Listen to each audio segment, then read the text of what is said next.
ඊළඟ ගාන යන්නේ මෙහෙම. ඊළඟ ගාන යන්න දොඹකරයක් දොඹකරයක් දොඹකරයක් දොඹකරයක් දොඹකරයක්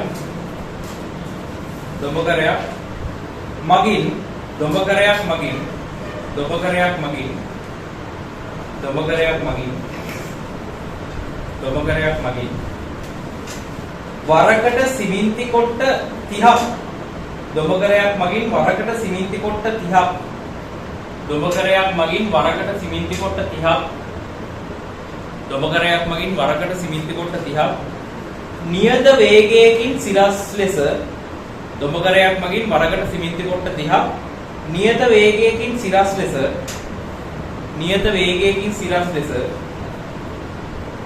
නියත වේගයකින් සිරස් ලෙස 46 මීටර ඉහළට ඔසවයි නියත වේගයකින් සිරස් ලෙස 46 මීටර ඉහළට ඔසවයි නියත වේගයකින් සිරස් ලෙස 46 මීටර ඉහළට ඔසවයි මේ සඳහා ගතවන කාලය විනාඩි 5ක් නම් මේ සඳහා ගතවන කාලය විනාඩි 5ක් නම් මේ සඳහා ගතවන කාලය විනාඩි 5ක් නම් මේ සඳහා ගතවන කාලය විනාඩි 5ක් නම් දොඹකරේ ක්‍රියා කරන ක්ෂමතාවය සොයන්න මේ සඳහා ගතවන කාලය විනාඩි 5ක් නම් දොඹකරේ ක්‍රියා කරන ක්ෂමතාවය සොයන්න මේ සඳහා ගතවන කාලය විනාඩි 5ක් නම් දොඹකරේ ක්‍රියා කරන ක්ෂමතාවය සොයන්න සිමෙන්ති කොට්ටේක ස්කන්ධය කිලෝග්‍රෑම් 50ක් වේ සිමෙන්ති කොට්ටේක ස්කන්ධය කිලෝග්‍රෑම් 50ක් වේ සිමෙන්ති කොට්ටේක ස්කන්ධය කිලෝග්‍රෑම් 50ක් වේ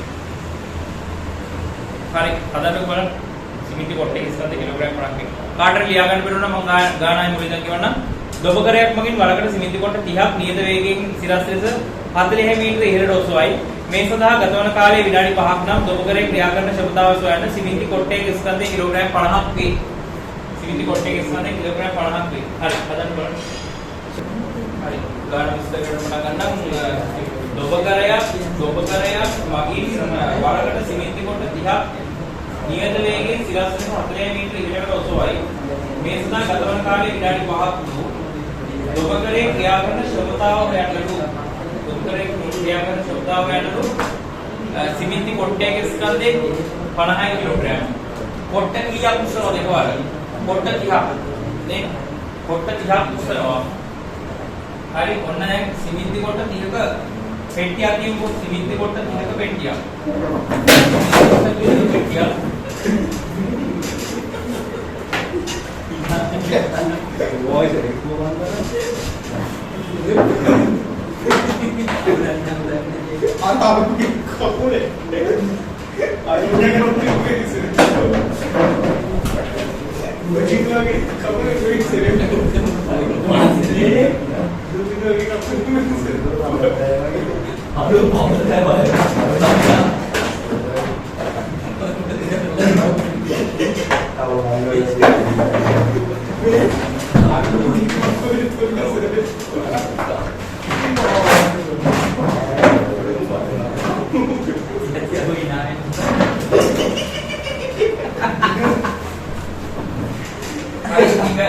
एक सिमෙන්ති කොට්ටේ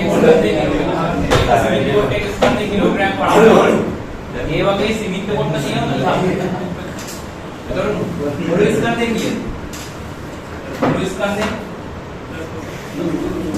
1500යි මුළු ස්කන්ධේ මුද්‍රාවේ මුළු ස්කන්ධේ 1500යි මුළු ස්කන්ධේ 1500යි නම් මුළු බර 15000යි නේ මුළු ස්කන්ධේ 1500යි එහෙනම් මුළු බර නිව්ටන් 15000යි නිව්ටන් 15000ක බරක් උස්සන්න ඕනේ කොච්චරකටද අත නිව්ටන් 15000ක බරක් උස්සන්න ඕනේ මීටර 40ක් උඩට නිව්ටන් 15000ක බරක් උස්සන්න ඕනේ මීටර 40ක් උඩට හරි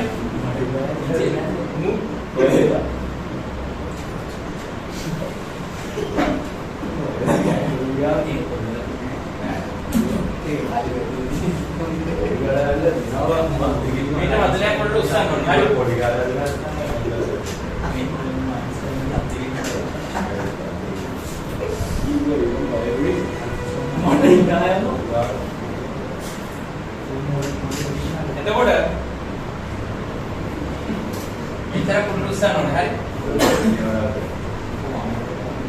බලන්න.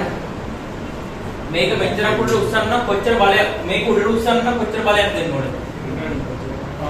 15000ක්මයි නේ.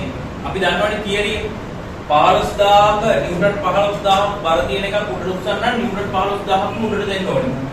එතකොට අපි දෙන්න ඕනේ බලය නිව්ටන් 15000යි. හරි? දොඹ අපි නෙවෙයි දොඹ කරේ. දොඹ කරේ දෙන්න ඕනේ බලය නිව්ටන් 15000යි. නිව්ටන් 15000ක බලයක් දීලා නිව්ටන් 15000ක බලයක් දීලා කොච්චර උඩකට උස්සන්න ඕනද? මීටර 40කට උස්සන්න ඕනේ. එතකොට දොඹ කරේ කරන කාර්යය මොකද්ද? දොඹ කරේ කරන කාර්යය. දොඹ කරේ කාර්යය.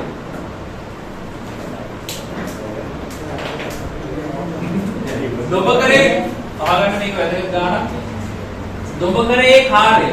දොඹ කරේ කාර්යය. දොඹ කරේ කාර්යය අපිට ගන්න පුළුවන්. දොඹ කරේ කරපු කාර්යය. දොඹ කරේ යොදපු බලය වාරයක් සිද්ධ වෙච්ච විස්ථාපනය. දොඹ කරේ යොදපු බලය වාරයක් සිද්ධ වෙච්ච විස්ථාපනය. දොඹ කරේ යොදපු බලය එනවා 1500යි. sorry 15000යි. දොඹ කරේ යොදපු බලය 15000යි. සිද්ධ වෙච්ච විස්ථාපනය 40යි මීටර. හොඳට අහගන්න මේ ගාන. මේ ගාන අහගන්න මේ ගාන එකට ගියේ නැත්නම් ඉස්සරහට එන්නේ බලපෑම මොකද කියන්නේ? අර කාර්යක්ෂමතාව සම්බන්ධ සංකල්පයකට යන්නේ. දොඹ කරේ කරපු කාර්යය තමයි අපි හෙව්වේ. දොඹ කරේ යොදපු බලය වාරයක් දොඹ කරේ කරපු ස්ථාපනය. දොඹ කරේ යොදපු බලය වාරයක් දොඹ කරේ කරපු ස්ථාපනය. ඒතකොට මේකෙන් අපිට ගන්න පුළුවන් දොඹ කරේ කරපු කාර්යය. හරිනේ? දොඹ කරේ මෙච්චර බලයක් දාලා මෙච්චර ස්ථාපනයක් කරා. එතකොට දොඹ කරේ කරපු කාර්යය අපිට මේකෙන් හොයන්න පුළුවන්. ඒතකොට දොඹ කරේ කරපු කාර්ය කීයද දෙන්නේ? 30යි 60යි. සහයයි. ඔව්.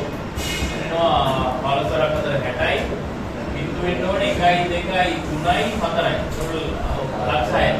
නිව්ටන් මීටර. ජූල් කියලා දැම්මත් ප්‍රශ්නයක් නැහැ. හරි. ජූල් කියලා දැම්මත් ප්‍රශ්නයක් නැහැ. හරි. එතකොට මෙච්චර කාර්යයක් කරලා අපෙන් අහනවා දොඹ කරේ කාර්යක්ෂමතාව කොච්චරද කියලා. උතර අහගන්න දොඹ කරේ කාර්යක්ෂමතාව කොච්චරද කියලා. කාර්යක්ෂමතාව වෙන සූත්‍රය මොකද්ද? කාර්යක්ෂමතාවය කියන්නේ කාර්ය බෙදීම කාලය. එතකොට කරපු කාර්යය බෙදුවා. ලක්ෂ 6යි. කාර්යක්ෂමතාව වෙන්නේ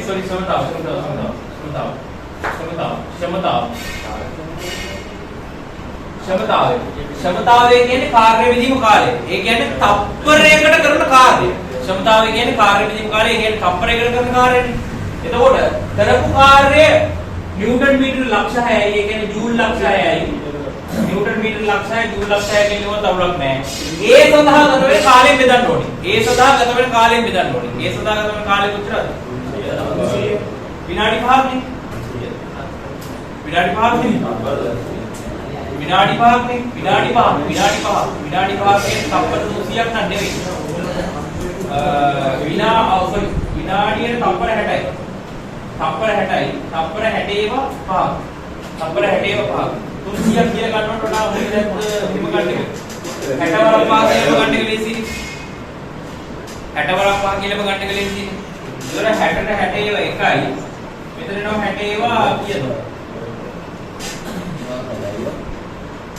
10000යි නේ.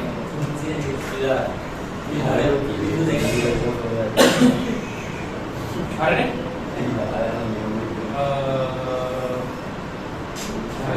හරි. 10000යි. 10000යි. ඊට පස්සේ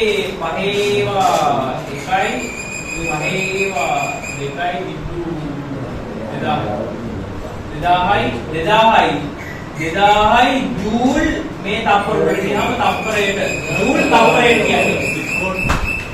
ජූල් තප්පරයට කියන්නේ වොට්. ආ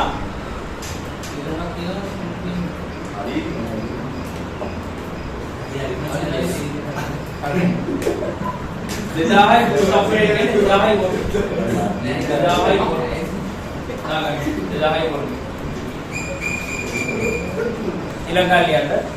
ස්කන්ධය 10000 කිලෝග්‍රෑම් වන ලොරියක් ස්කන්ධය 10000 කිලෝග්‍රෑම් වන ලොරියක් ස්කන්ධය 10000 කිලෝග්‍රෑම් වන ලොරියක් ස්කන්ධය 10000 කිලෝග්‍රෑම් වන ලොරියක් ස්කන්ධය 10000 කිලෝග්‍රෑම් වන ලොරියක් ස්කන්ධය 10000 කිලෝග්‍රෑම් වන ලොරියක් තිරස් බිමක ස්කන්ධය 10000 කිලෝග්‍රෑම් වන ලොරියක් තිරස් බිමක ස්කන්ධය 10000 කිලෝග්‍රෑම් වන ලොරියක් තිරස් බිමක 36යි පැයට කිලෝමීටර නියත වේගයෙන් 36යි පැයට කිලෝමීටර නියත වේගයෙන් නියත ප්‍රවේගයෙන් 36යි පැයට කිලෝමීටර නියත ප්‍රවේගයෙන් ධාවනය කෙරේ 36යි පැයට කිලෝමීටර නියත ප්‍රවේගයෙන් ධාවනය කෙරේ මාර්ගයේ ප්‍රතිරෝධී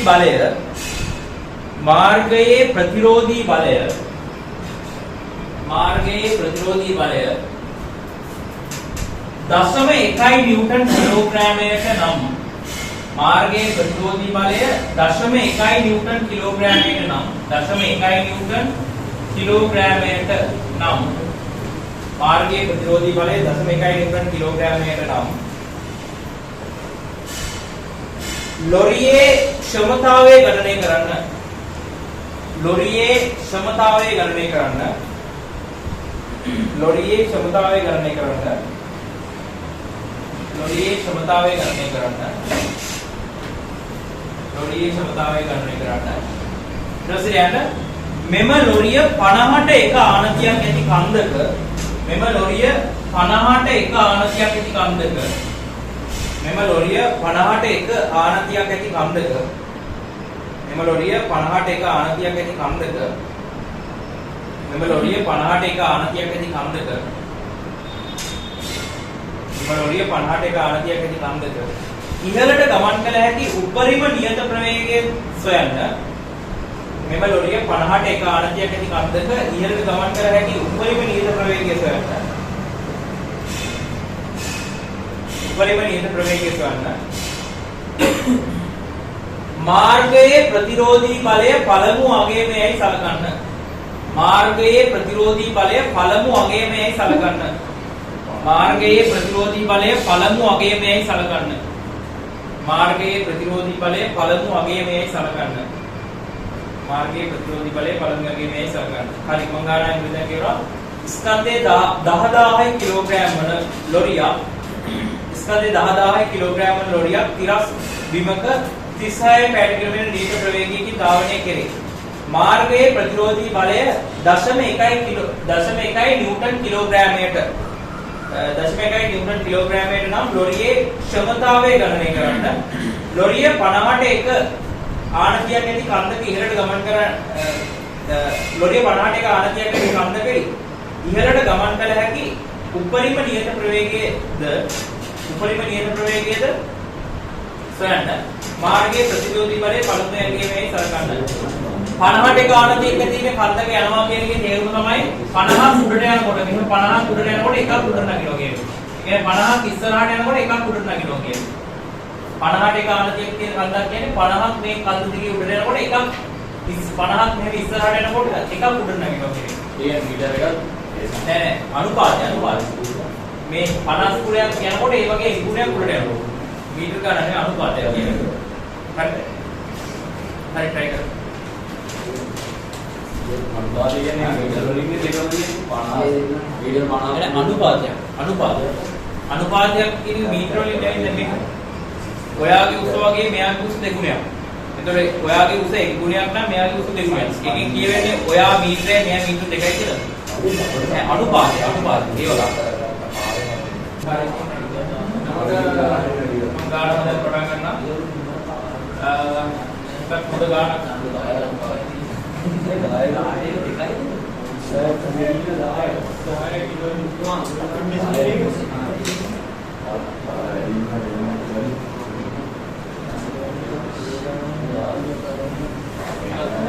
में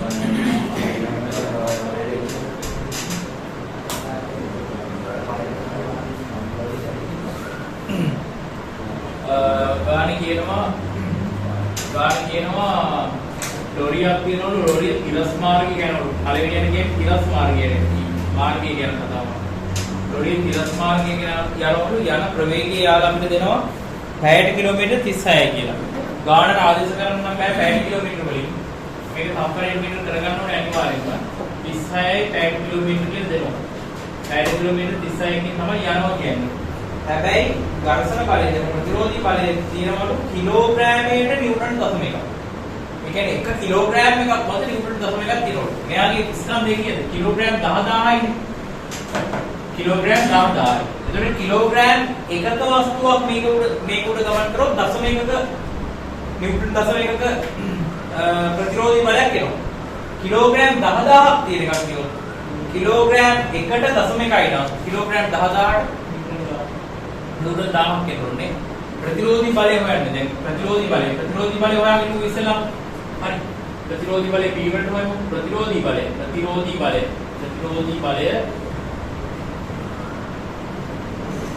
කිලෝග්‍රෑම් එකකට 1 කිලෝග්‍රෑමයකට නිව්ටන් 1 කිලෝග්‍රෑමයකට 1 කිලෝග්‍රෑමයකට නිව්ටන් දශම එකයි නිව්ටන්. කිලෝග්‍රෑමයකට දශම එකයි නම් කිලෝග්‍රෑම් 10000ට. එතකොට කිලෝග්‍රෑම්ට කිලෝග්‍රෑම් කැපිලා යනවා 10000 දශමකින් වුණාම 1000යි නිව්ටන්. නිව්ටන් 1000ක බලයක්. නිව්ටන් 1000ක ප්‍රතිරෝධී බලයක් තියෙනවා පිටිපස්ස. හරි. නිව්ටන් 1000ක ප්‍රතිරෝධී බලයක් තියෙනවා පිටිපස්ස. මේකේ යන පැත්තට ප්‍රතිවිරුද්ධව නිව්ටන් 1000ක ප්‍රතිරෝධී බලයක් තියෙනවා. 1000යි නිව්ටන් ප්‍රතිරෝධී බලයක් තියෙනවා. උතන අහගන්න. එතකොට නිව්ටන් 1000ක ප්‍රතිරෝධී බලයක් තියෙනකොට එහෙනම් මේ හරි ලොරියේ කාර්යක්ෂමතාව ගන්න එක. හරි. ලොරියේ කාර්යක්ෂමතාව ගන්න එක. ලොරිය මත නිව්ටන් 1000ක ප්‍රතිරෝධී බලයක් තියෙනවා. ප්‍රතිරෝධී බලය නිව්ටන් 1000යි. ලොරිය යන්නේ මීටර 36ක ප්‍රවේගයෙන්. 36ක ඒකාකාර ප්‍රවේගයෙන්. ප්‍රවේගය වැඩි වෙන්නේ නැහැ, තොරණය වෙන්නේ නැහැ, ඒකාකාර ප්‍රවේගයෙන්. හරිද? උදාහරණ ඝර්ෂණ බලය නිව්ටන් 1000යි. නිව්ටන් 1000ට වඩා වැඩි බලයක් එන්ජිමෙන් ඉස්සරහට තිබ්බොත් වාහනේ එන්ජිමෙන් ලොරියේ එන්ජිමෙන් නිව්ටන් 1000ට වඩා වැඩි බලයක් ඉස්සරහට තිබ්බොත් මොකද වෙන්නේ? ඒකාකාර ප්‍රවේගයෙන් යයිද? නෑ. මොකද වෙන්නේ? 1000 පිටිපස්සට තියෙනවනේ. ප්‍රතිරෝධී බලය 1000 පිටිපස්සට තියෙනවා. ඊට වඩා වැඩි බලයක් ඉස්සරහට එන්ජිමෙන් තිබ්බොත් ඉස්සරහට වාහනේ ත්වරණය වෙනවා. වාහනේ ඉස්සරහට ත්වරණය වෙනවා. හරිද? පිටිපස්සට නිව්ටන් 1000ක් තියෙනවා. ඉස්සරහට තියෙන කොච්චරද තියෙනවද? නිව්ටන් 1000ක්මයි. අහගන්න. පිටිපස්සට ඝර්ෂණය හරි ප්‍රතිරෝධී බලය පිටිපස්සට 1000ක් තියෙනවා. ඉස්සරහට 1000ට වඩා අඩු බලයක් තිබුණොත් මොකද වෙන්නේ? පිටිපස්සට නිව්ටන් 1000ක් තියෙනවා. ඉස්සරහට නිව්ටන් 500යි තියෙන්නේ. එතකොට මොකද වෙන්නේ? පිටිපස්සට නිව්ටන් 1000ක් තියෙනවා. ඉස්සරහට නිව්ටන් 500ක් තියෙනවා. ඉස්සරහට තියෙන බලය නිව්ටන් 500යි. එතකොට මොකද වෙන්නේ?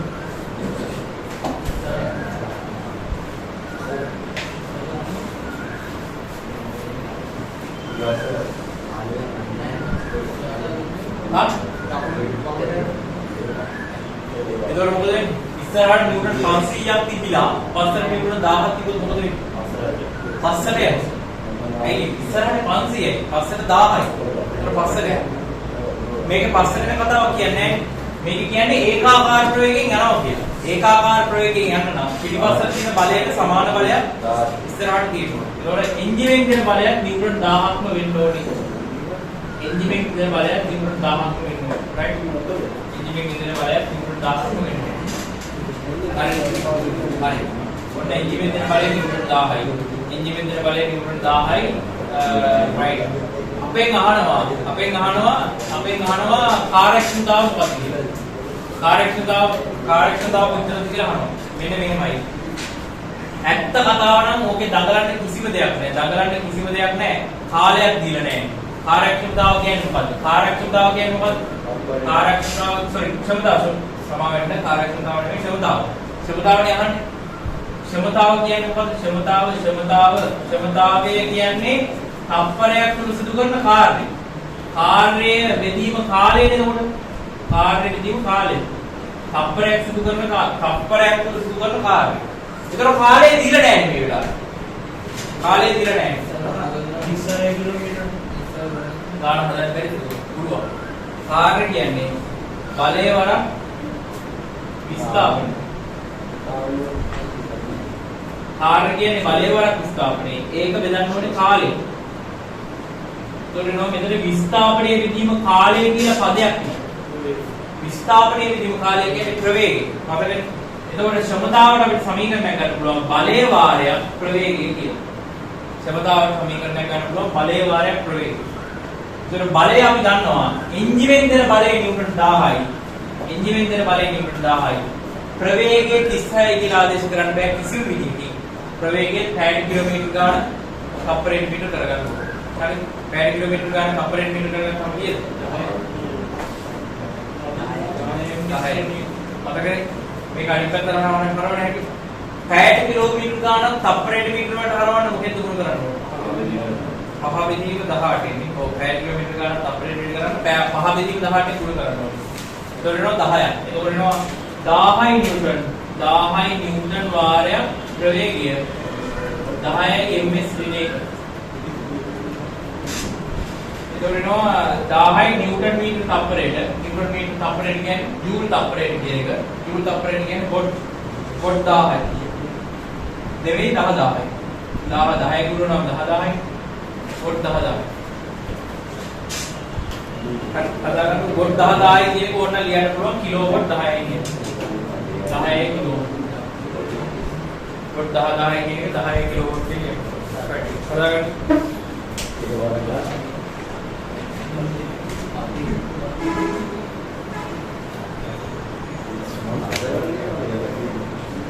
ගාන කියනවා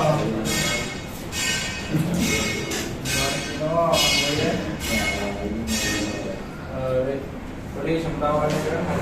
ලොරිය 50ට ආනතියකින් කන්දේක ඉහළට ගමන් කළ හැකි උපරිම නියත වේගය සොයන්න මාර්ගයේ ප්‍රතිරෝධී බලය පළමු වගේමයි සලකන්න. එතකොට මෙහෙම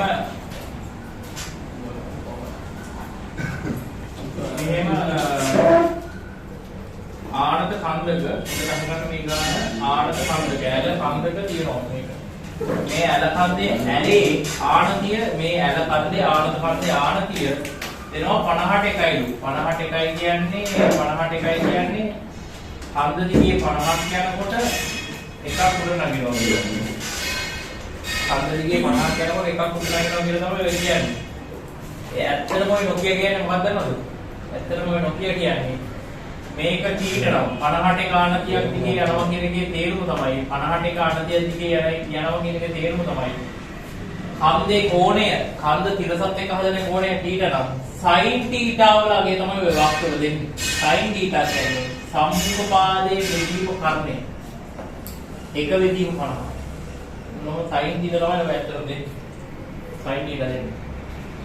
එතකොට ක්ෂමතාව අපි කලින් හොයාගත්තා. වාහනේ ක්ෂමතාව කියන එකේ තේරුම මොකද? වාහනේ ක්ෂමතාව කියන එකේ තේරුම තමයි තප්පරයක් තුල වාහනයට කාර්ය කරන්න තියෙන හැකියාව. තප්පරයක් තුල වාහනයට කාර්ය කරන්න තියෙන හැකියාව. ඒක තමයි වාහනයට කාර්ය කරන්න තියෙන හැකියාව. හොඳද? එතකොට වාහනේ ලොරිය බර තියෙනවා නිව්ටන් කීයද? ලොරිය බර තියෙනවා නිව්ටන්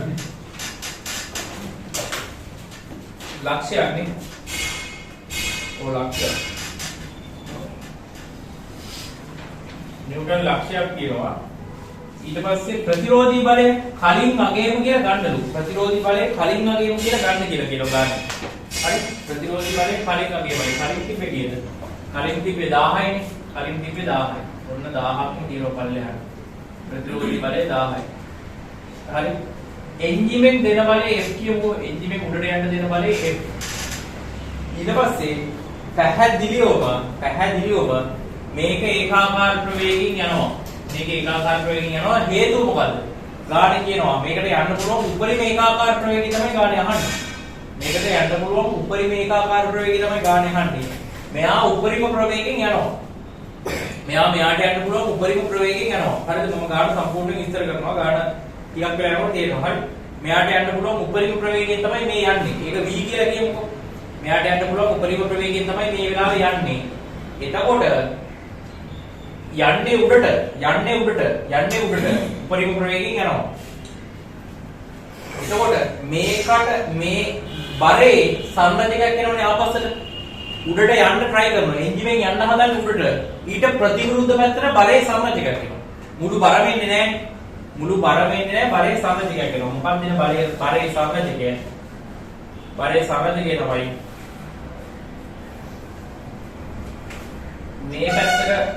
මේ පැත්තට එන සංරචකය මේක ලක්ෂයයි cos θ. මම mg කියලා ගන්නකො ලක්ෂය කියලා ලියන්න ඉඳපන් නිසා mg කියලා ගන්න. mg cos θ සංරචකයක් වෙනවා. මේ පැත්තට එනවා mg sin θ සංරචකයක්. mg sin θ සංරචකයක් වෙනවා. right? ඉස්සරහට එනවා f පිටිපස්සට එනවා mg sin θ සංරචකය. හරිනේ? පිටිපස්සට එනවා mg sin θ සංරචකය.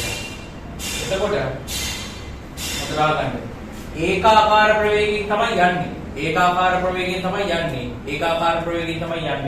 ඒකාකාර ප්‍රවේගයෙන් යනවා නම් පිටිපස්සට තියෙන බලවලට ඉස්සරහට තියෙන බලය සමාන වෙන්නේ. තේරෙනවද? ඒක නැත්තම් මේ පිටිපස්සට තියෙන බලවලට වඩා ඉස්සරහට තියෙන බලය වැඩි වුණොත් මොකද වෙන්නේ? ඉස්සරහට තොරණය වෙනවා. ඒකාකාර ප්‍රවේගයෙන් යනවා නම් පිටිපස්සට තියෙන බලවලට ඉස්සරහට තියෙන බලය සමාන වෙනවා. එහෙනම් එන්ජිමෙන් දෙන බලය අපිට හොයන්න පුළුවන් එන්ජිමෙන් දෙන බලය F සමානයි 1000 නිව්ටන් ධන mg sin θ 1000 නිව්ටන් ධන mg sin θ. ඇත්තටම අපි mg sin θ දන්නවා 1000 නිව්ටන් ධන mg කියන්නේ ඇත්තටම කීයද? ලක්ෂයයි. 1.2 3යි 4යි 5යි වාරයක් sin θ කියන්නේ 1/50. එතකොට බිඳුවක් කැපෙනවා මේක 5න් බෙදුවාම වෙනවා 2.23යි නේ 2.23යි. එතකොට F වලට එනවා 3000. ඔන්න එන්ජිමෙන් දෙන බලය 3000. හරිද?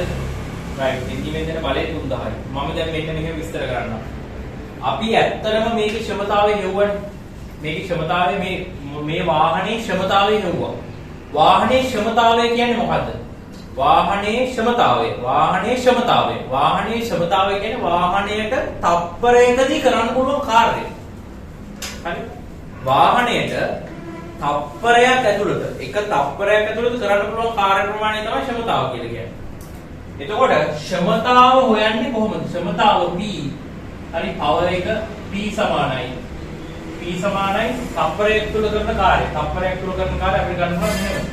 බලයේ වාරයක් ප්‍රවේගය කියලා. වාහනයේ ක්ෂමතාව මේ විදිහට ගන්න පුළුවන්. ඔප්පු කරගත්ත විදිහ මතකනේ. මේ සමීකරණේ ක්ෂමතාව සමානයි බලයේ වාරයක් ප්‍රවේගය කියලා ගන්න පුළුවන්. හරි? අහන්න හොඳට අහගන්න. වාහනයක ක්ෂමතාව වාහනයක එන්ජිමට තප්පරයකදී කරන්න පුළුවන් කාර්ය ප්‍රමාණය නියත අගයක්. හරි? වාහනේ දැන් මෙහෙමනේ. ඔක මෙහෙම විස්තර කරන්නකො. තප්පරයකදී කරන කාර්ය කියන්නේ මොකක්ද අතටම? බලයක් යොදලා සිදුවෙන විස්ථාපනයනේ. තප්පරයකදී කරන කාර්ය කියන්නේ බලයක් යොදලා සිදුවෙන විස්ථාපනය.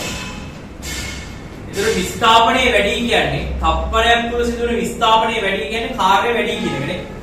තප්පරයක් තුල සිදුවෙන විස්ථාපනයේ වැඩි කියන්නේ කාර්ය වැඩි ක්ෂමතාව වැඩි කියන එක. හරි? අහගන්න. මේ සමීකරණ ඔක්කොෙච්ච සංඥාවක් වායිත් වෙනවා. මේ සමීකරණ ඔක්කොෙච්ච සංඥාවක් කොට ක්ෂමතාව සමානයි බලයේ වාරයක් විස්ථාපනය. බෙදීම කාලය. හරි? ක්ෂමතාව කියන්නේ කාර්ය විදීම කාලය. අහගන්න. ක්ෂමතාව කියන්නේ කාර්ය විදීම කාලය. එතකොට F බලයක් දාලා S කාර්යයක් කරන්න ඒ කාර්ය කරන්න ගත වෙන කාලයෙන් බෙදුවාම වෙන ක්ෂමතාව.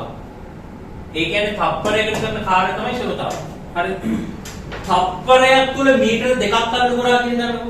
තප්පරයක් තුල මීටර දෙකක් අල්ලු කරා. තප්පරයක් ඇතුළත මීටර 4ක් අල්ලු කරා. වැඩි කාර්ය කරලා තියෙන්නේ පළවෙනි අවස්ථාවේ දෙවෙනි අවස්ථාවේ. පැහැදිලිවම දෙවෙනි අවස්ථාවේ. තප්පරයක් තුල මීටර 2ක් තල්ලු කරනකොට කරන කාර්යයට වඩා තප්පරයක් තුල මීටර 4ක් තල්ලු කරනකොට කරන කාර්යය වැඩි. හරි? තප්පරයක් තුල මීටර 4ක් තල්ලු කරනකොට කරන කාර්යය වැඩි. හරි? එතකොට මේ ප්‍රවේගය වැඩි වෙන තප්පරයක් තුල ගමන් කරන දුර කියන්නේ ප්‍රවේගය ඇත්තටම. F බලයක් දාලා තප්පරයක් තුල ගමන් කරන දුර වැඩි නම් ක්ෂමතාව වැඩි. ඒ තප්පරයක් තුල ගමන් කරන දුර වැඩි නම් කරන කාර්ය වැඩි ඉන්නේ තප්පරයක් තුල. තප්පරයක් තුල කරන කාර්ය වැඩි නිසා ක්ෂමතාව වැඩි. හරි ක්ෂමතාව වැඩි. ඒ කියන්නේ ප්‍රවේගය වැඩි නම් ක්ෂමතාව වැඩි වෙනවා. තේරෙනවද? ප්‍රවේගය වැඩි නම් ක්ෂමතාව වැඩි වෙනවා. හරි. ප්‍රවේගය වැඩි වෙනකොට ක්ෂමතාව වැඩි වෙනවා. හරි. ප්‍රවේගය වැඩි වෙනකොට ක්ෂමතාව වැඩි වෙනවා. හරි. හොඳට තේරුම් ගන්න මේක. හොඳට ක්ලියර් තේරුම් ගන්න. ක්ලියර් තේරුම් ගන්න. හරි. ක්ලියර් තේරුම් ගන්න. හරි. බයික් එකකට මම මෙහෙම ප්‍රායෝගික ප්‍රශ්නයක් අහන්නම්කෝ. බයික් එකකට කවදාවත් කෆීර් එකක් එක්ක තරඟ කරන්න පුළුවන්. බයික් එකකට කෆීර් එකක් එක්ක තරඟ කරන්න පුළුවන්. බෑ. බයික් එක තප්පරයකට යන දුරයි කෆීර් එක තප්පරයකට යන දුරයි වෙනස්. නේ? බයික් එක තප්පරයකට යන දුරට වඩා කෆීර් එක තප්පරයකට යන දුර වැඩි. හරිද?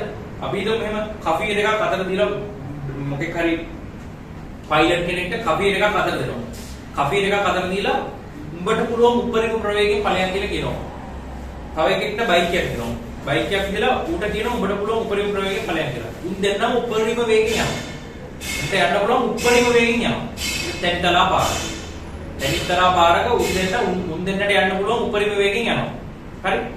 උඩරිම වේගෙන් යනකොට උන් දෙන්නට යන්න පුළුවන් උඩරිම වේගෙන් යනකොට තප්පරයක් තුල කෆීර් එක යන දුර වැඩි. තප්පරයක් තුල බයික් එක යන දුර අඩුයි. එහෙනම් ක්ෂමතාවයේ වැඩි කෆීර් එකේද බයික් එකේද?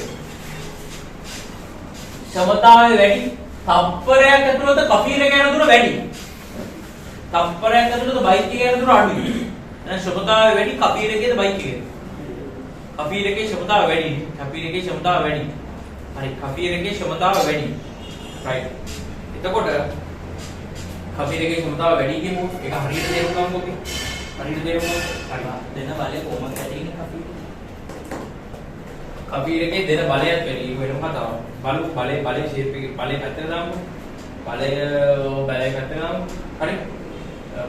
බලයත් බලපානවා. හරි ඊට මම සෙට් කරනවා. අහන්න. මේ කොහොම හරි කෆීර් එකේ බලයත් වැඩි කියමු. හරි මොකක් හරි. කෆීර් එකේ ක්ෂමතාව වැඩි. හරි අහගන්න. ඇත්ත කතාව. කෆීර් එකේ යොදන බලයත් වැඩි. කෆීර් එකේ යොදන බලයත් වැඩි. තප්පරයක් තුල ගමන් කරන දුරත් වැඩි. ඒ කියන්නේ ක්ෂමතාව වැඩි. හරිද? කෆීර් එකේ ක්ෂමතාව වැඩි. බයික් එකේ ක්ෂමතාව අඩුයි. හරි? තේරෙනවනේ? කෆීර් එකේ යොදන බලය වැඩි. කෆීර් එකේ එන්ජින් එක වෙනස්. හොඳට හරියට තේරුම් ගන්න. කෆීර් එකේ එන්ජින් එක වෙනස්. ඒක නිසා ලොකු බලයක් යොදන්න පුළුවන්. කෆීර් එකේ තප්පරයක් තුල ගමන් කරන දුරත් වැඩි. ඒ කියන්නේ කෆීර් එකේ ප්‍රවේගයත් වැඩි. ඒක නිසා කෆීර් එකේ ක්ෂමතාව වැඩි. ඒ බයික් එකේ එන්ජිමෙන් යොදන්න පුළුවන් බලය අඩුයි. බයික් එකට තප්පරයකට ගමන් කරන්න පුළුවන් දුරත් අඩුයි. එහෙනම් බයික් එකේ ක්ෂමතාව අඩුයි. ක්ෂමතාව තීරණය වුණේ ඩ්‍රයිවර් මතද එන්ජිම මතද? එන්ජිම මත. ක්ෂමතාව තීරණය වෙන්නේ එන්ජිම මත. ඒ කියන්නේ වාහනයක ක්ෂමතාව කියන එක නිෂ්පාදනය කරන සමාගමෙන් තමයි තීරණය කරන්නේ. තේරෙනවද? නිෂ්පාදනය කරන සමාගමෙන් තමයි තීරණය කරන්නේ මේ එන්ජිමට තප්පරයකට කොච්චර කාර්යයක් කරන්න පුළුවන්ද කියන එක නිෂ්පාදනය කරන සමාගමෙන් තමයි තීරණය කරන්නේ. හරි? නිෂ්පාදනය කරන සමාගමෙන් තමයි තීරණය කරන්නේ. ආයෙත් කියනකො මේ එන්ජිමට උපරිම කාර්යක්ෂමතාවය මේ එන්ජිමට වැඩ කරන්න පුළුවන් උපරිම කාර්යක්ෂමතාව තීරණය කරන නිෂ්පාදනය කරන සමාගම. හරි? උපරිම ක්ෂමතාව තීරණය කරන නිෂ්පාදනය කරන සමාගම. හරිද? උපරිම ක්ෂමතාව ඩ්‍රයිවර් තීරණය කරන්න පුළුවන්. උපරිම ක්ෂමතාව ඩ්‍රයිවර් තීරණය කරන්න බෑ. උපරිම ක්ෂමතාව ඩ්‍රයිවර් තීරණය කරන්න පුළුවන් නම් බයික් එකකට පුළුවන් වෙනවා කෆීර් එකක් එක්ක තරඟ කරන්න. තේරෙනවද? අපි කොච්චර රේස් කරත් බයික් එක එක්තරා ලිමිට් එකකට වඩා යන්නේ නැහැ. කොච්චර රේස් කරත් 80ට යන බයික් එකක් නම් 80ට, එක සීරීස් එකට යනවා නම් එක සීරීස්. එතරින් එහාට ප්‍රවේගය වැඩි වෙන්නේ නැහැ. තේරෙනවද? ඕන වාහනය යන්න පුළුවන් උපරිම ප්‍රවේගයක් තියෙනවා. එතනින් එහාට වැඩි වෙන්නේ නැහැ. ඒ කියන්නේ උපරිම ප්‍රවේගයෙන් යනවා කියන්නේ ඒ යන්නේ උගේ උපරිම ක්ෂමතාවය. ඒ යන්නේ උගේ උපරිම ක්ෂමතාවය. ඒ යන්නේ උගේ උපරිම ක්ෂමතාවය. හරි? ඒ කියන්නේ ඇත්තටම එන්ජිමකට දෙන්න පුළුවන් උපරිම බලයක් තියෙනවා. එන්ජිමකට දෙන්න පුළුවන් උපරිම බලයක් තියෙනවා. එන්ජිමකට දෙන්න පුළුවන් උපරිම එන්ජිමකට බලයක් නෙමෙයි. එන්ජිමකට වැඩ කරන්න පුළුවන් උපරිම ක්ෂමතාවක් තියෙනවා. හරිද? හරි. එතකොට ඒක තීරණය කරන්නේ නිෂ්පාදනය කරන සමාගමේ. නිෂ්පාදනය කරන සමාගමේ තමයි උපරිම ක්ෂමතාව තීරණය කරන්නේ. හරි. තවත් ප්‍රායෝගික කතාවක් කියන්නම්. තවත් ප්‍රායෝගික කතාවක්. අපි වේගෙන් වාහනයකින් එනවා. වේගෙන් වාහනේ උඩරිම රේස් කරගෙන ඉන්නේ වාහනේ.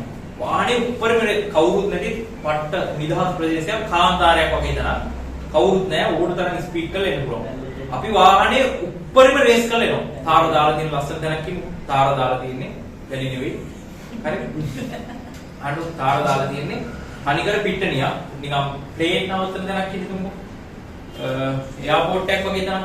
එන්න යායක් වෙන ලොකු ප්‍රදේශයක තනි පිට්ටනිය තියෙනවානේ. තාර දාලා මොකද ලස්සන. ඒකේ අපි උඩරිම වේගෙන් එනවා. උඩරිම වේගෙන් එනකොට අහගන්න බයික්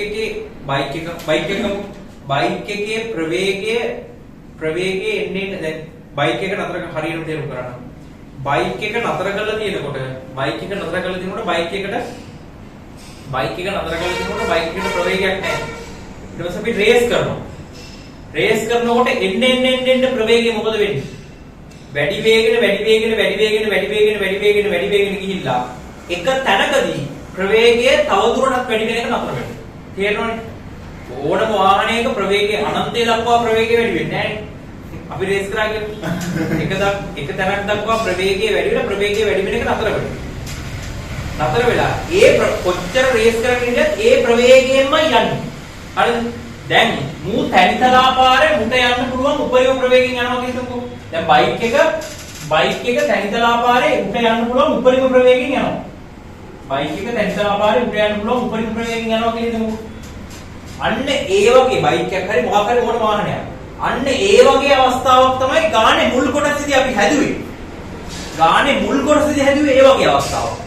ඒ කියන්නේ එන්ජිමෙන් උපරිම බලය දීලා උපරිම උඩ යන්න පුළුවන් උපරිම වේගෙන් යනවා. උපරිම වේගය පැයට කිලෝමීටර් 36ක්. පැයට කිලෝමීටර් 36ක්. ඇත්තටම කියනවා නම් නිකන් ඩීමෝ බට් එක වගේ.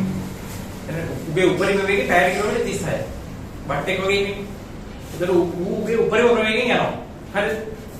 එතකොට මූගේ උපරිම ප්‍රවේගයෙන් යනවා. උගේ උපරිම ප්‍රවේගයෙන් යනවා. හරිද? උපරිම ප්‍රවේගයෙන් යනවා කියන්නේ උඩ ඊට වඩා ප්‍රවේගය වැඩි කරන්න බෑ. උගේ උපරිම ප්‍රවේගයෙන් තමයි යන්නේ. හරිද? එහෙම උපරිම ප්‍රවේගයෙන් යන එකෙක් හොඳට අහගන්න. එහෙම දැන් අපි තනි මේකේ තනි කෙලි පාරක, තිරස් පාරක, තනිතලා පාරක උඩ ඒ කියන්නේ වාහනේට එන්න පුළුවන් උපරිම වේගෙන් ඇවිල්ලා කන්දක් සෙට් වෙනවා. නිව්ටන් එකේ නෙවෙයි ඉන්නේ. උපරිම වේගෙන් එන්න බෑනේ නිව්ටන් එකේ. තේරෙනවනේ? නිව්ටන් කරපු ගමන් මොකද වෙන්නේ?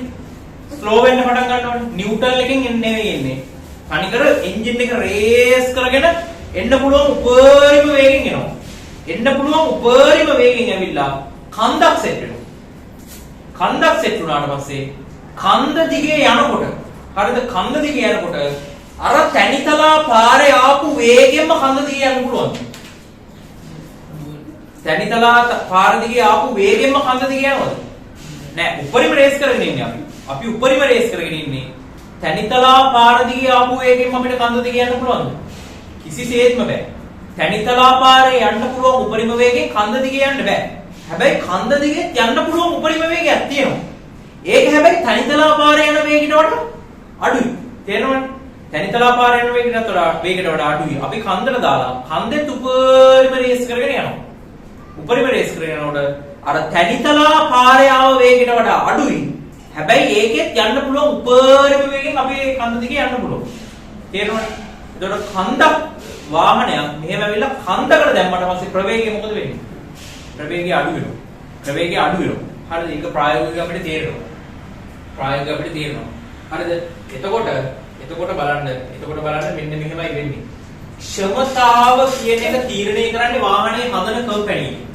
ක්ෂමතාව කියන එක තීරණය කරන්නේ වාහනේ හදන කම්පැනි එක. හරිද? ක්ෂමතාව කියන එක තීරණය කරන්නේ වාහනේ හදන කම්පැනි. හරි? අහගන්න. එතකොට හරියටම තේරුම් කරන්නකෝ ඔබ. හරියටම තේරුම් කරන්නකෝ. ඇත්ත කතාව මෙන්න මේකයි. ඇත්ත කතාව මේකයි. ඇත්ත කතාව මේකයි. හරි. තැනිතලා පාරේ යනකොට වාහනයක් තැනිතලා පාරේ යනකොට ඇත්තටම තියෙන්නේ ප්‍රතිරෝධී බලය විතරයි. ප්‍රතිරෝධී බලය විතරයි. ප්‍රතිරෝධී බලය විතරනේ ඇත්තටම තියෙන්නේ. හරිද? තැනිතලා පාරක යනකොට ප්‍රතිරෝධී බලය විතරයි. ප්‍රතිරෝධී බලය ෂේප් කරන්න විතරයි එන්ජිමෙන් බලය දෙන්න ඕනේ. හොඳට අහගන්නකෝ. මෙන්න මේ ප්‍රතිරෝධී බලය ෂේප් කරන්න විතරයි එන්ජිමෙන් බලය දෙන්න ඕනේ. මේ ප්‍රතිරෝධී බලය ෂේප් කරන්න විතරයි එන්ජිමෙන් බලය දෙන්න ඕනේ. හරිද? හරි? හැබැයි මතකනේ මේ තනිතලා පාරේදී එන්ජිමෙන් දුන්න බලය කීයද? ගානේ කලින් කොටසේ. තනිතලා පාරේදී එන්ජිමෙන් දුන්න බලය කීයද? ගානේ කලින් කොටසේ. කීයද? නිව්ටන් 1000ක්. තනිතලා පාරේදී නිව්ටන් 1000ක බලයක් විතරයි එන්ජිමෙන් දෙන්න ඕනේ. හේතුව ප්‍රතිරෝධී බලය කපන්න විතරයි එන්ජිමෙන් බලය දෙන්න ඕනේ. ඔන්න නිව්ටන් 1000ක් දුන්නා. තනිතලා පාරේදී නිව්ටන් 1000ක බලයක් දුන්නා. හරිද? තනිතලා පාරේදී නිව්ටන් 1000ක බලයක් දුන්නා. හැබැයි කන්ද අද්දන්න පටන් ගත්තට පස්සේ මොකද අහගන්න? කන්ද අද්දන්න පටන් ගත්තට පස්සේ ප්‍රතිරෝධී බලය තියෙනවා නිව්ටන් 1000ක් පල්ලෙහාට. එන්ජිමෙන් යොදන බලය F කියන උඩට. මෙන්න මේ ප්‍රතිරෝධී බලයට සමාන බලයක් විතරක් එන්ජිමෙන් දැම්මොත් වාහනේ ඒකාකාර ප්‍රවේගයෙන් යයිද ත්වරණය වෙයිද මන්දනය වෙයිද? අනිවාර්යෙන් මන්දනය වෙනවා. තේරෙනවනේ? අනිවාර්යෙන් මන්දනය වෙනවා. ස්ලෝ වෙලා නතර වෙලා. හරිද? ස්ලෝ වෙලා නතර වෙලා. හරි. හේතුව ඇයි? පිටිපස්සට තියෙන ප්‍රතිරෝධී බලය 1000ක් එන්ජිමෙන් 1000ක් දුන්නොත් මේ ප්‍රතිරෝධී බලයට එන්ජිමෙන් 1000ක් කැපිලා ගිහිල්ලා බරයේ සංරජකයෙන් මේක පස්සට අදින්න පටන් ගන්නවා. තේරෙනවනේ? බරයේ සංරජකයෙන් පස්සට අදින්න පටන් ගන්නවා. හරි? එතකොට මේ වෙලාවට වාහනේ ඒකාකාර ප්‍රවේගයෙන් යන්න නම් මේ වෙලාවට වාහනේ Tamanට පුළුවන් උපරිම ඒකාකාර ප්‍රවේගයෙන් යන්න නම් අපි මොකද්ද කරන්න ඕනේ? මෙන්න මේ පිටිපස්සට තියෙන මුළු බලයට සමාන බලයක් එන්ජින් එක ඉස්සරහට දෙන්න ඕනේ. හරි? පිටිපස්සට තියෙනනේ මේ මුළු බලයක්. ඒ මුළු බලයට සමාන බලයක් එන්ජින් එක ඉස්සරහට දෙන්න ඕනේ. මුළු බලයට සමාන බලයක් එන්ජින් එක ඉස්සරහට දෙන්න ඕනේ. එතකොට එන්ජින් එක දෙන්න ඕනේ බලය මොකද වෙන්නේ? වැඩි වෙනවා. මේ වෙලාවේ තනිතලා පාරේදී එන්ජිමෙන් තනිතලා පාරේ එනකොට එන්ජිමෙන් දෙන්න ඕනේ බලයට වඩා කන්ද අද්දනකොට එන්ජිමෙන් දෙන්න ඕනේ බලය වැඩි වෙනවා. කන්ද අද්දනකොට එන්ජිමෙන් දෙන්න ඕනේ බලය වැඩි වෙනවා. කන්ද අද්දනකොට එන්ජිමෙන් දෙන්න ඕනේ බලය වැඩි වෙනවා. බලය වැඩි කරාම ප්‍රවේගය මොකද වෙන්නේ? අඩු වෙනවා. තේරෙනවද? ඇයි ඒ? ක්ෂමතාව නියතාවය. වාහනේ ක්ෂමතාව නියතාවය. හරිද? වාහනේ ක්ෂමතාව නියතාවය. එහෙනම් බලය වැඩි කරනකොට බලයයි ප්‍රවේගයයි ගුණ වෙලා අර නියතාවය එන්න බෑ. අපි තුමු ක්ෂමතාව 1000යි කියලා. බලයයි ප්‍රවේගයයි ගුණ වුණාම 1000ක් එන්න ඕනේ. තේරුණාද? මේ දෙක ගුණ වුණාම 1000ක් එන්න ඕනේ. අපිට ඕන නම් බලය ලක්ෂයක් කරොත් දෙක ගුණ වුණාම 1000ක් එන්න ඕනේ. තේරුණාද? ඒතර බලය ලක්ෂයක් කරොත් ප්‍රවේගය පට්ට අඩු කරන්න. බලය අඩු කරොත් මොකද වෙන්නේ? බලය අඩු කරොත් ප්‍රවේගය වැඩි වෙනවා. බලය අඩු කරොත් බලය අඩුයි. මේ වෙලාවේදී දෙන බලය අඩුයි. හරිද? හොඳට අහගන්න මේක හොඳට තේරුම් ගන්න. ඒ කියන්නේ බලය වැරදිට තේරුම් ගන්න මම මේක. බලය අඩු කරොත් ප්‍රවේගය මොකද වෙන්නේ? වැඩි වෙනවා. බලය අඩු කරොත් ප්‍රවේගය අඩු වෙනවා. අහගන්න. දැන් වැරදියට හිතන්න එපා මෙන්න මෙහෙම. බලය අඩු කරනවා කියන්නේ ඇක්සලරේටරේ පාගනකොට බලය වැඩි. එතකොට ප්‍රවේගය වැඩි වෙනවා. ඇක්සලරේටරේ අතහැරියම බලය අඩු කරනවා. බලය අඩු කරාම ප්‍රවේගය වැඩි වෙන්න ඕනේ. එහෙම නෙවෙයි. තේරෙනවද? ඇක්සලරේටරේ අතහැරියම කඩාගෙන යනවා. එහෙම වෙන්නේ නැහැ. මොකද්ද ඒකේ තේරුම? ඒකේ තේරුම තමයි මේ තියෙන්නේ උපරිම ප්‍රවේගයෙන් යන වෙලාවට. ඒ කියන්නේ ඇක්සලරේටරේට ගලක් තියලා සෙලෝ ටේප් එකක් ගහලා තියෙන පැත්තට. ඒ කියන්නේ ඇක්සලරේටරේ අඩු කරන්නේ කිසිම හේතුවක් නිසා. ඇක්සලරේටරේ දෙන්න පුළුවන් උපරිම ගාණ දීලා එතන ඇණයක් ගහලා තියෙන කියලා හිතන්නකෝ. ඒ කියන්නේ දෙන්න පුළුවන් උපරිම ගාණ දීගෙන ඉන්නේ. හරි? ඒ කියන්නේ වාහනේ රේස් කරන්න පුළුවන් උපරිම ප්‍රමාණය රේස් කරගෙන ඉන්නේ මේ වෙලාවේ. උපරිම ප්‍රමාණය රේස් කරගෙන ඉන්නේ. ඇක්සලරේටර් අඩු කරන්නේම නැහැ. උපරිම ප්‍රමාණය රේස් කරගෙන ඉන්නකොට හරිද? රේස් කරගෙන ඉන්නකොට උපරිම වේගින් යනවා. උපරිම වේගින් ගිහිල්ලා කන්ද කද්දන්න පටන් ගත්තට පස්සේ වේගය අඩු වෙලා ඒ අඩු වෙච්ච වේගින් යනවා. අඩු වෙච්ච ඒකාකාර වේගින් යනවා. තේරෙනවද? තනිතලා පාරේ ආපු උපරිම වේගයට වඩා කන්දේදී යන උපරිම වේගය අඩුයි. හරිද? ඒ කියන්නේ මෙහෙමනේ. තනිතලා පාරේදී එන්ජිමේට දෙන්න ඕනේ බලය අඩුයි. තනිතලා පාරේදී අන්න හරියට වචනය. තනිතලා පාරේදී උපරිම වේගයෙන් යන්න එන්ජිමේට දෙන්න ඕනේ බලය වැඩි. අඩුයි. උපරිම වේගයෙන් යන්න දෙන්න ඕනේ බලය අඩුයි. බලය අඩු නිසා ප්‍රවේගය වැඩි වෙනවා. තනිතලා පාරේදී දෙන්න ඕනේ බලය අඩු නිසා ප්‍රවේගය වැඩි වෙනවා. කන්දේදී එන්ජිමේට දෙන්න ඕනේ බලය වැඩි නිසා ප්‍රවේගය අඩු වෙනවා. දෙන්න ඕනේ බලය වැඩි නිසා ප්‍රවේගය අඩු වෙනවා. දෙන්න ඕනේ බලය වැඩි නිසා ප්‍රවේගය අඩු වෙනවා. හරි ප්‍රවේගය අඩු වෙනවා. ඇයි අඩු වෙන්නේ? ක්ෂමතාව එක මගයක් තියාගන්න ඕන නිසා. නිෂ්පාදකයා ක්ෂමතාව මෙතරයි කියලා දුන්නා නම් ඒ ක්ෂමතාව කියන්න ඕන. උපරිම ක්ෂමතාවනේ නිෂ්පාදකයා දෙන උපරිම ක්ෂමතාව මෙතරයි කියලා. ඒ උපරිම ක්ෂමතාව තියෙන්න ඕනේ. ඒ උපරිම ක්ෂමතාව නියතයක්. ඊට වඩා ක්ෂමතාව වැඩි කරන්න බෑ. ඒකට මේ උපරිම ක්ෂමතාවයෙන් යනකොට උපරිම ක්ෂමතාවයෙන් යන වෙලාවක මේ වෙලාව මේ උපරිම ක්ෂමතාවයෙන් යන වෙලාව. උපරිම ක්ෂමතාවයෙන් යන වෙලාවක එන්ජිමට දෙන්න සිද්ධ වෙන බලය වැඩි වුණොත් අන්න ලස්සන දෙනවා. උපරිම ක්ෂමතාවයෙන් යන වෙලාවක එන්ජිමට දෙන්න සිද්ධ වෙන බලය. තේරෙනවනේ? එන්ජිමට දෙන්න සිද්ධ වෙන බලය වැඩි වුණොත් වාහනේ යන ප්‍රවේගය අඩු වෙනවා. උපරිම ක්ෂමතාවයෙන් යන වෙලාවක එන්ජිමට දෙන්න සිද්ධ වෙන බලය අඩු වුණොත් වාහනේ ප්‍රවේගය වැඩි වෙනවා. දෙන්න සිද්ධ වෙන බලය අඩුයි. ඒක නිසා වාහනේ ප්‍රවේගය වැඩි. වැඩි ප්‍රවේගයක් නියතව තියෙනවා. හරිද? ඔන්න ඔක තමයි අත්දැකීම.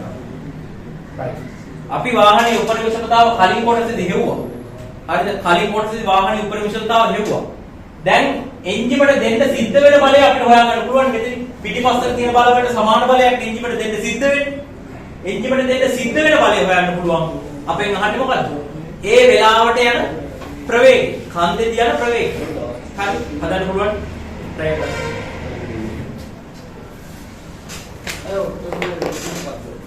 වේගය වැඩි වෙලා අර විනාඩියක් වෙන ඒ වගේ නේද? එන්ජිම අස්ස ගැන හිතන්න එන්ජිම අස්ස ගැන මේ වෙලාවේ හිතන්න එපා. මේ වෙලාවේ හිතන්න එපා.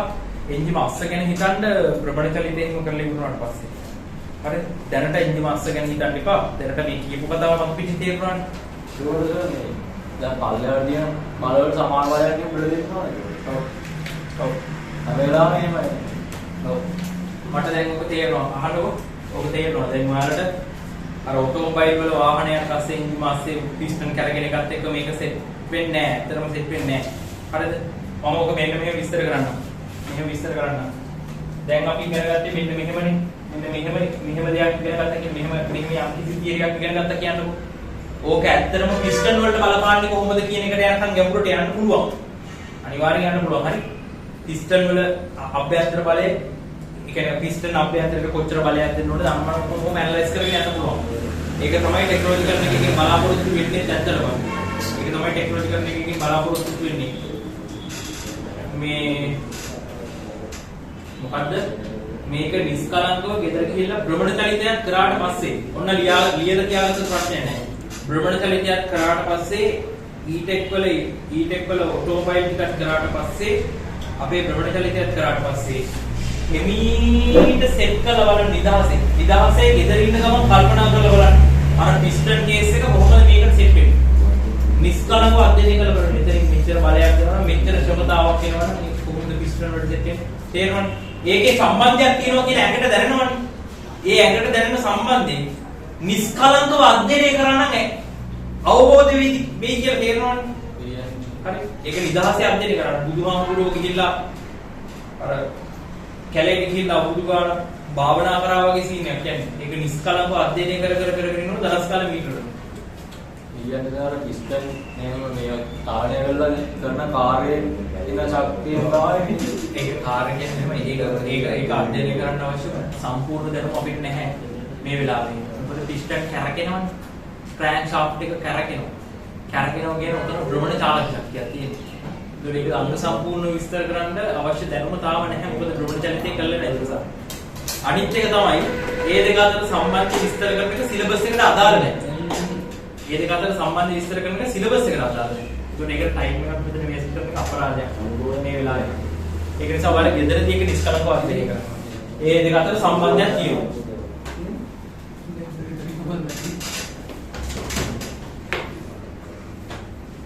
එතකොට ක්ෂමතාව අපි දන්නවා. කලින් හොයාගත්තනේ ක්ෂමතාව. කලින් ක්ෂමතාව හොයාගත්ත ක්ෂමතාව කීයද? ක්ෂමතාව කීයද? කලින් කොට 10000යි. ක්ෂමතාව 10000ක් ආවා. 10000යි වොට් 10000යි වොට්. බලය 3000යි. බලය 3000යි නිව්ටන් වාරයක් ප්‍රවේගය. ප්‍රවේගය ඒකට ගැලපෙන විදිහට ප්‍රවේගය සෙට් වෙන්න ඕනේ. ඒකට ගැලපෙන විදිහට ප්‍රවේගය සෙට් වෙන්න ඕනේ. බිංදු තුනට බිංදු තුනක් කැපෙනවා. එතකොට එනවා 10 බෙදීම 3යි. 10 බෙදීම 3යි ms දින එකක් තියෙනවා. ප්‍රවේගය ms දින එකයි. ප්‍රවේගය එනවා 10 බෙදීම 3යි ms දින එක. ඔක 3යි කියනකොට අවුලක් නැහැ. හැබැයි ඔක 60 කිලෝමීටරම කරොත් 60 කිලෝමීටරම කරොත් හරියට එන උත්තරේ 12ක් කියලා. මේක වෙනම භාග සංඛ්‍යාවක් හැටියට තියාගෙන 18 බෙදීම 5න් ගුණ කරන්න. එතකොට 60 කිලෝමීටර වෙනවා. හරි. එතකොට මේක 60 කිලෝමීටර කරොත් ප්‍රවේගය කොහොමද හදාගන්න? ප්‍රවේගයේ v සමානයි 12යි. තප්පරයට ගන්න 60 කිලෝමීටර කරන්නේ. තප්පරයට 10 බෙදීම 3 18 බෙදීම 5න් ගුණ වුණාම 60 කිලෝමීටර වෙනවා. किलोमीटर पैट वेग सुनना है उत्तर 12 का ये ms कहते हैं kilometre PAT kilometre 12 PAT kilometre right